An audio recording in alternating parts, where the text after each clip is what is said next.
जिल्ह्यातल्या 4 कारखान्यांनी एफआरपी जास्त बसत असताना सुद्धा पहिली उचल 3525, 3400, 3450 अशा प्रकारे जाहीर करून एक प्रकारे मार्च महिन्यामध्ये मुंबई उच्च न्यायालयाने जो आदेश दिलेला होता त्या आदेशाचा भंग केलेला आहे।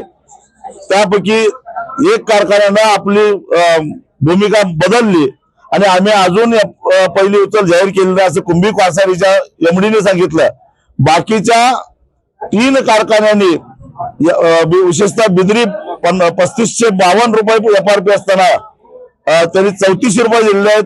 भोगावती जाहीर केलेला भोगावती कारखान्याची एफआरपी 3600 रुपये असताना त्यांनी 3400 रुपये जाहीर केलेले आहे।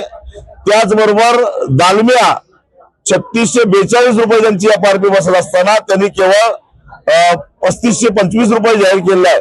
हे बेकायदेशीर आहेत, नियमबाह्य आहेत, कायदा धाब्यावर बसून हे अशा प्रकारे करतात। त्यामुळे हे बेकायदेशीररित्या चालू असणारे कारखाने कायदा हातात घेऊन आम्ही बंद पाडू, प्रशासनानं आमच्यामध्ये येऊ नये असा इशारा आम्ही दिलेला आहे।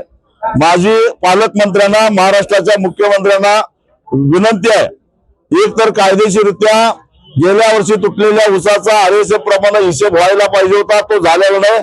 आमच्यावर कायदेशीररित्या साखर कारखान्याने संघटितरित्या अन्याय केलेला आहे।